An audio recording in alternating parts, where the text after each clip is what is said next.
Eleanor was 72 when she realized something had to change. Her mornings felt heavy, her movements slower, and her mind clouded with things she couldn't quite name. It wasn't illness exactly, just a dull, persistent sense that life was slipping through her fingers without her truly living it. She'd raised a family, survived loss, loved deeply, and worked hard. But now that the noise of the world had quieted, she sat in her kitchen each morning with a cup of tea and a mind full of questions. Was this all there was? Was the rest of her life just about waiting? Or could something still bloom, even now? One afternoon, her granddaughter came to visit with a small notebook in hand. "Grandma," she said, "can I ask you something? What makes a day feel good to you?" The question caught Eleanor off guard. It wasn't about the past or regrets, it was about now. That night, she couldn't sleep. She thought about the little things that used to make her smile. Morning walks, writing in her journal, listening to music, cooking something new. Somewhere along the way, she'd stopped doing those things. She'd let time shrink her world. And in that moment, Eleanor decided that her aging wouldn't be about waiting. It would be about living, deliberately and gently. So she made a list, not of grand goals, but of small habits. 10 tiny acts that she could do daily, not because she had to, but because they filled her soul. The first was movement.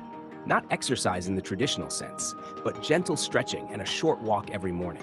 She called it waking up her body. At first, it felt awkward, but within a week, she noticed her stiffness fading, her posture lifting, and even her breath deepening.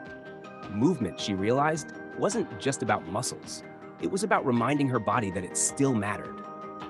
Next, she started drinking water before coffee. It seemed small, but it changed how she felt throughout the day. More alert, more awake, less sluggish. Her skin began to glow, and she chuckled one morning when she caught her reflection and whispered, "You're still in there, aren't you?" The third habit was gratitude. Before bed, she wrote down 3 things she appreciated about her day. At first, it was hard to find them. Sunlight on my face, a phone call from Susan, the smell of toast. But slowly, her eyes began to search for beauty in the ordinary. Her world, once dull, started to sparkle again. Another habit was connection. Eleanor made it a point to speak to someone every day, even if just a short call. Loneliness had wrapped around her like a fog for years, but with each voice she heard, that fog began to lift. She reconnected with old friends, sent handwritten notes, and even joined a small book club online. Her laughter, once rare, returned with ease. She also started reading again. Not news, not social media, but stories, fiction, poetry, wisdom.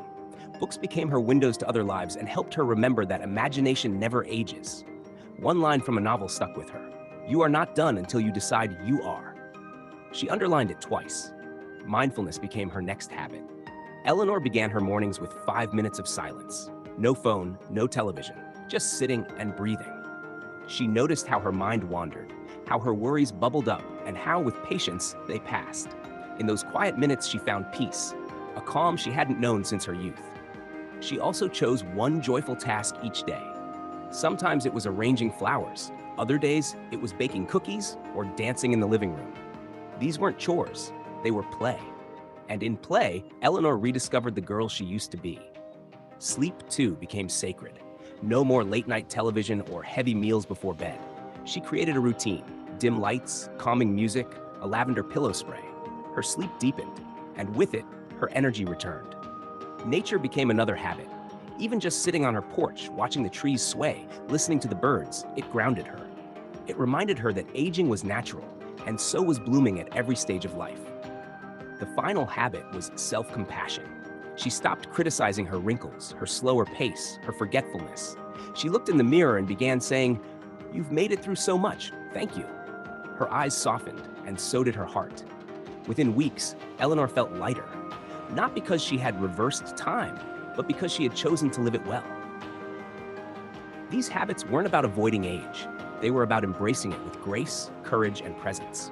They became the rhythm of her days, the anchors of her peace. To anyone watching, aging isn't about decline. It's about transformation. It's about choosing what fills you up and letting go of what drains you.